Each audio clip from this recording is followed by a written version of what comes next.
Up to now, we've been building a database. We've been sending out emails. We've been calling up the clients, really to show them that we care, that we want to be part of helping them to succeed financially. We're trying to get a unique value proposition that no one else is doing. The second thing, we've shown them how we can show how to save on their taxes.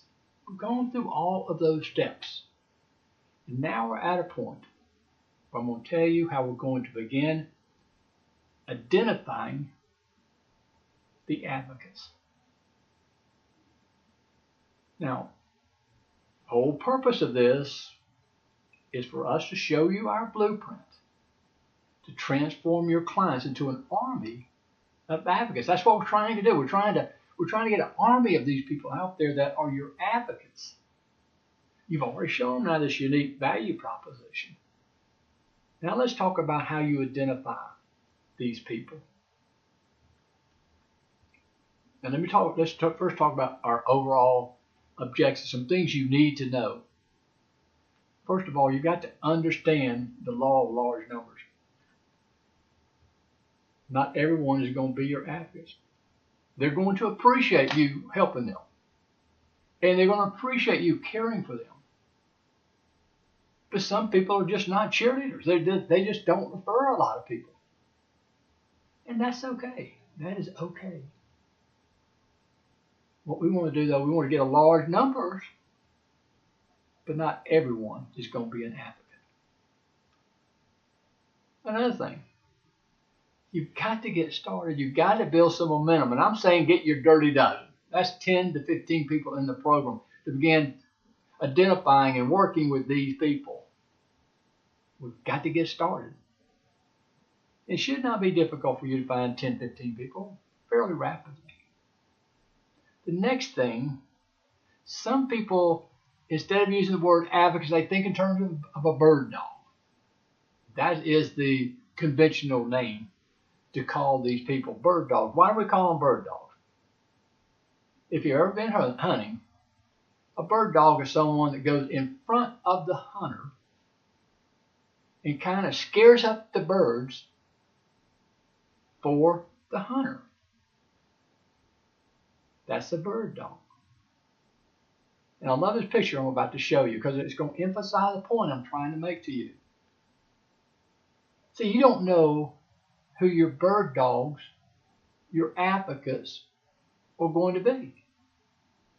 They may be a pretty bird dog like the one on the left. They may be a goofy one, a bird dog like the one on the right. You don't know. And so don't prejudge and don't give up on someone. Treat everyone as if they're going to be an advocate, a bird dog. So let's talk about an advocate. See, the way we identify the advocates is that we have to start someplace. So I'm saying ABC your existing clients. What I mean by that, find your people that you consider an advocate right now that have proven that they're advocates. They're easy to identify. I guarantee you have 10 to 15% of your clients that you know that you've bonded with them. You're friends with them. You know who those people are. Those are your A's. Your B's are the ones you know well, but they're difficult to identify to being that person, what we call an advocate in the future. It's just, they hadn't proven a lot. First of all, you're not giving them a reason, so it's not their fault. But this probably takes up 10 to 15% of your clients. And then you have your C's. Generally, they're your newer clients. You really haven't got to know them. They come in, you do the work, they leave, and you just don't have a feel. You don't have a feel for those people yet. You just don't know them very well. So let's talk further now. Once we talk about going back to your database and assigning each person A, B, and C. Just do your best job. It is subjective. But let's talk about your advocates. See, we'd love for everyone to be an advocate. These are the people. They're your current clients. People that you already know. Or they're your present advocates. You know they talk about you. You know they feel good about you. Those people will speak a good word about you and your services right now. You know they do. In fact, they've probably referred one or two people in this last year to you. They've already proven that they're advocates. First of all, they probably are in a position to see a lot of people. And they're in a position of influence.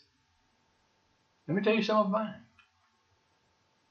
All my employers, obviously, should be an advocate to their employees.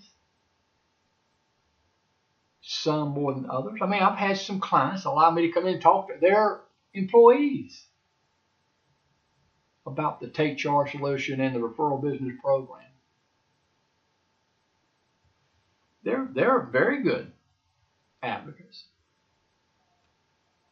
I've got a coach that's a great advocate. He sees a lot of people. He has an influence on those kids. And these parents will listen to him. Here's a sort of a surprise. I've got a hairstylist that's one of my best ones.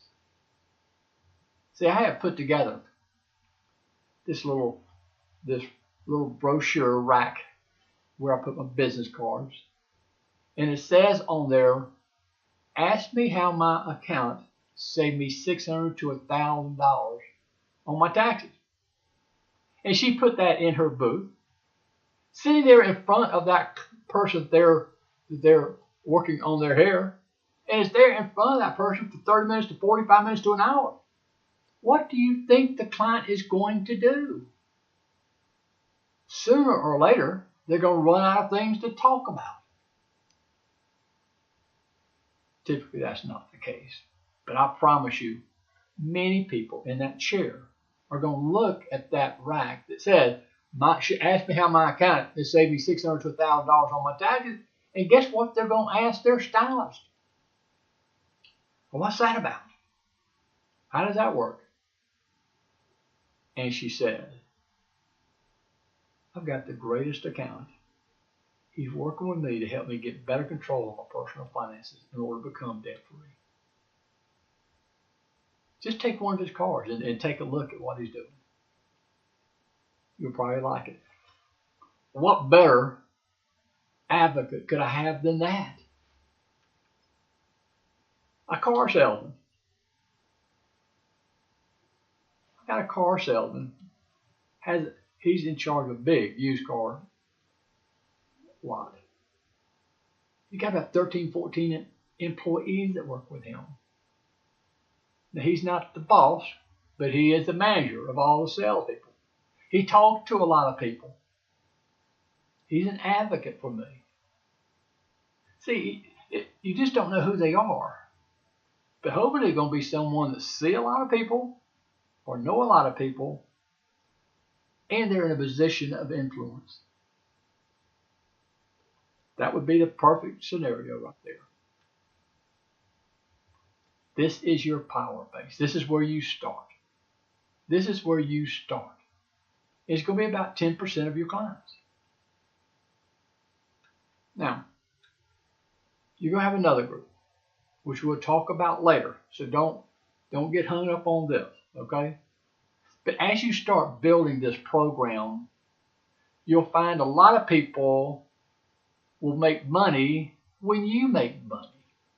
For instance, the Take Charge solution is all about helping people find out areas where they know they're incurring a cost, and they know at one time and one day in the future they'll have to come up with a big sum of money. Well, we're accountants. You should budget for that and be prepared when that expenditure comes due, that you have the money put aside. Well, our program, our secret weapon is saying anything that's not on a monthly basis that you know you're incurring this cost, you need to start putting that money aside every month. At the beginning, we put it into a bank. Could be something like your roof. You know your roof is going to need to be replaced in 15, 20 years. Well, start putting money aside so when it becomes due, 15,000 or whatever, the money has already been accounted for. The tires are going bald in your car. All these things you need to put on a monthly basis to be prepared when the event happens, which you know is going to happen, that you've already put the money aside. Where are you going to put the money? At a bank. So often you may have a bank that will refer you some clients. We show people in the Take Charge solution how they can reduce things such as the home insurance, automobile insurance. Those people make money when we make money because they're going to need to go to someone to help them. Life agents. I mean, you got all these people here, attorneys, ADP reps. We got an alliance with ADP. They see a tremendous number of employers. So you build relationships with ADP reps. This is the program we're going to talk about later on in our blueprint. Just like identifying. All this we're going to be talking about a little bit more as we go on. But you've got to identify your bird dog. You've got to identify your advocates. Overall, we've got to communicate with them regularly. Okay? We have to implement a program with us to move the C's to a B and a B to the advocates. Because we want that percent to be a lot higher than 10%. And as we start building more clientele, even if it comes to 15, 20%, 20% of 200 or 300 people is a lot more than 10% of what you have right now, which may be 100 people. But the program is all about getting those people up to the next level. We're going to talk about that a lot more in the next session, which is working with your advocates. So thanks for joining. I hope this helped kind of the direction we're going on. This, what I just told you, is they really talk about it a great deal in the book I ask you to read, which is The Referral of a Lifetime. You need to read that book. I'm telling you, referral is your marketing strategy. Be a pro, be a professional in working with these and getting referrals. Just don't sit there and wait for something to happen. Let's be proactive. Read that book. All right. So like I said, we'll be talking to you some more about these areas. But thanks for joining me today.